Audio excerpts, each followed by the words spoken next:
Hi, my name is Jennifer Reynolds, and I'm the 11th District Council member. I'm also the chair of the Social Services and Public Safety Committee. And we are here today at E-911, and we're here with Director Patton and my colleague. My name is Whitney Baxter. I'm the 9th District Council member, and I'm Vice Chair of the Social Services and Public Safety Committee. Thanks for being with us, Director Patton. Thank you. And I am Janelle Patton. I'm the Director of Enhanced 911 here in Lexington.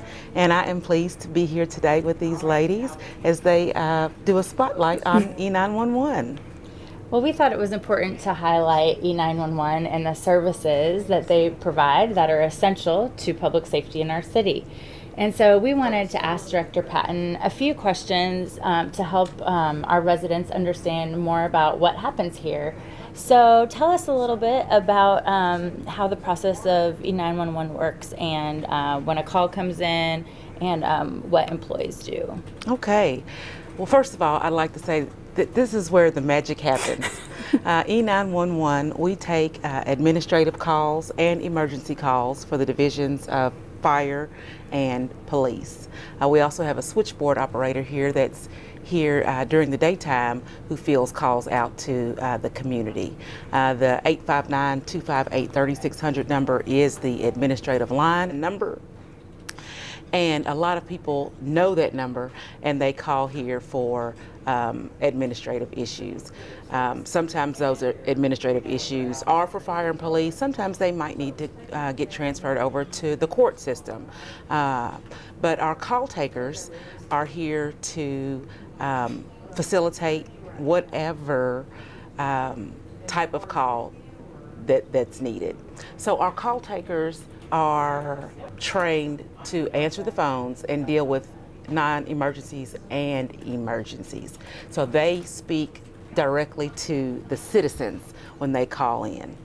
We also have dispatchers, and our dispatchers, they're also known as telecommunicator seniors, they primarily deal with the responders in the field. That's the firemen, the EMTs, the police. They are dispatching and relaying the information that the call taker has already documented to the responders in the field.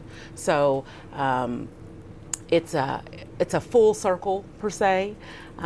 We also have supervisors that are on duty that can jump in and help and assist when needed.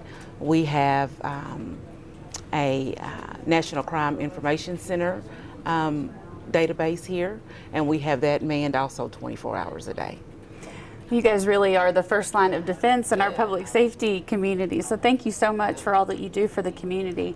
Can you tell me a little bit about what training the call takers and dispatchers go through to be qualified to do their jobs? Yes. So in the state of Kentucky, you have to be certified through the Kentucky Law Enforcement Council. So it requires a 4.5 in-house dormitory style living to become certified. And then there is an 8-hour annual in-service that is required to maintain your certification. So everyone here has to go through that. Even myself, I went through that, and I maintained my certification still to this day. But training, it never stops. You know, each day here is different. Each day is unknowing. You just don't know what's going to happen in the day. And each day somebody learns something new. You know, there's just always a new situation. The call takers and the dispatchers, they are excited to be here, to be able to provide the services that we provide.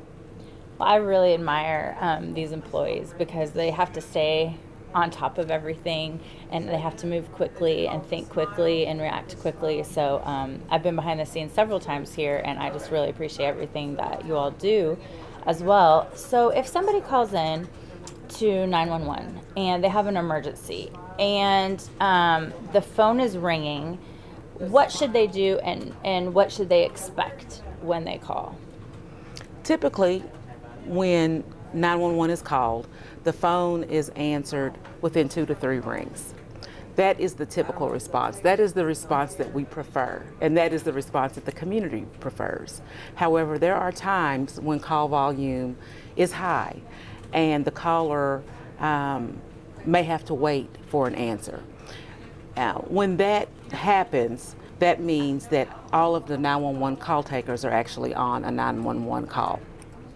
We have what is called automatic call distribution. So, and 911 calls take priority in that automatic call distribution.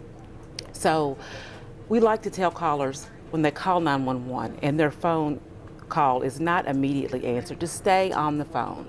Someone will answer the telephone call. When you hang up the phone call and call back, then you are placed at the end of that automatic call distribution. So it's going to delay the services that are needed. So when you do call 911, stay on the line. Someone is here to answer the call. So I'm sure it's frustrating for individuals who call and they're having an emergency, but it's really important to know that if they stay on the line, their call will be answered faster than if they hang up and call back. It's a common misconception in the community, so I'm really glad you helped clear that up. Can you tell me a little bit about what a caller needs to be prepared to tell a call taker when they call into 911, or what they can expect questions to be when they call in? Yes. So the most important piece of information that the caller can provide, and it's the first question that we ask, is what is your location, the address? Because with that, even if we don't know what's going on, we can get a response started. We can get help going that way. And oftentimes, sometimes situations can be emergent, and the citizen might not necessarily have all the details of what's going on. So we start responders that way, and then we keep the caller on the line and we update the responders as they're en route, and even once they get on scene, until we're able to locate either the person that the caller is calling about, or just the situation in general. And you had mentioned employees and what they have to do to be trained. So it's also important that residents realize that it's not police that answer either the non-emergency number or 911 number. And then my second question along with that is, what does someone do if they speak another language besides English and they need emergency help? Okay. Yes. So the police and firemen do not answer the calls.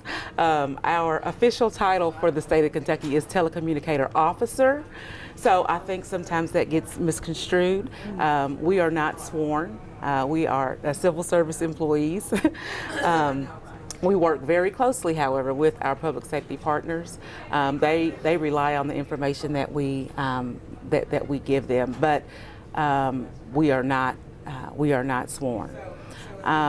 We take pride in being able to communicate with everyone in the community, regardless of the language that they speak.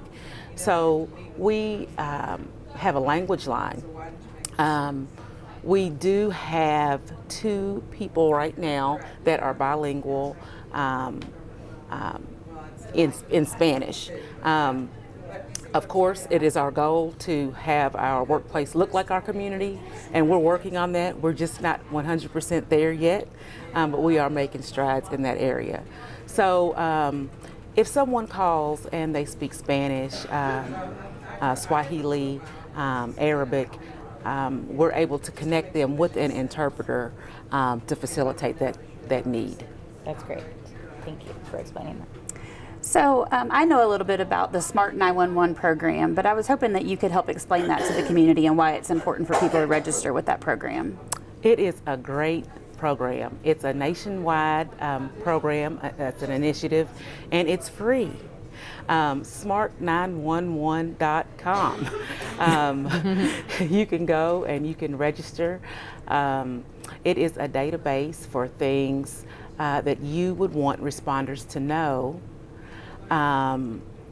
prior to their arrival. So if you are a diabetic per se, and you want that known, or you have medication stored somewhere, or you have a key somewhere, or you have pets, anything that you would want the responder to know about you personally, people in your home, you can put that information in that app and it can be used. That's great. So one of the questions that I get asked oftentimes is, should people call 911 if they think they heard gunshots? And my response is always, yes, that's an emergency. You need to call 911, the emergency number, not the non-emergency number, right away, and give as much detail as you can about where you heard that. Can you explain why that's important and on your end? It's very important. You know, you hear, if you see something, say something. If you hear something, say something. And we are the first point of contact in that. Unfortunately, things happen in the community that are not planned and are a safety issue. If you hear gunshots or you think you hear gunshots, the most important thing is to call 911, and we will get responders in that area. The call takers will ask you, hey, what did the sound, what did it sound like? What did the shot sound like? And they're asking those questions to kind of gauge the vicinity or how far away they could have been. Also, if they're actually gunshots or if they're fireworks. But whatever the sound is, we would get sworn personnel out in the field and out in that area to investigate. And people can always ask for a callback, right? They can ask for a callback, yes. Mm-hmm. And then it's usually Yes. a police officer that will call back and say, I checked it out, this is what I found out. Yes, yes, yes. Wonderful, thank you. You're welcome. So as we said earlier, the E-911 personnel is an integral part of our public safety community.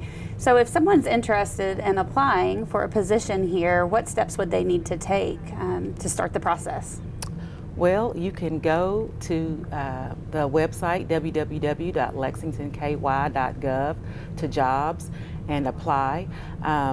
I mentioned earlier, for call taker, the job is going to be listed under telecommunicator, and for dispatcher, the job is going to be listed under telecommunicator senior. And we are looking for just some great dedicated individuals to join the public safety team. We're looking for people that are invested in Lexington, people that want to show up when they're needed. It's a great team to be a part of, and the people here, they love what they do. They like being that vital link between the community and the responders. We also have a sit-along program. If you have an interest and you just want to solidify that interest, you could call the administrative number 859-258-3600 and request a sit-along, and we would be able to facilitate that request for you. I've done a few of those sit-alongs, and they're always so interesting, and it's evident that every day is different, and that there's just a lot of different types of situations that your employees face every single day. And like I said, we really appreciate all of the dedication that's in this room. Thank you. Thank you.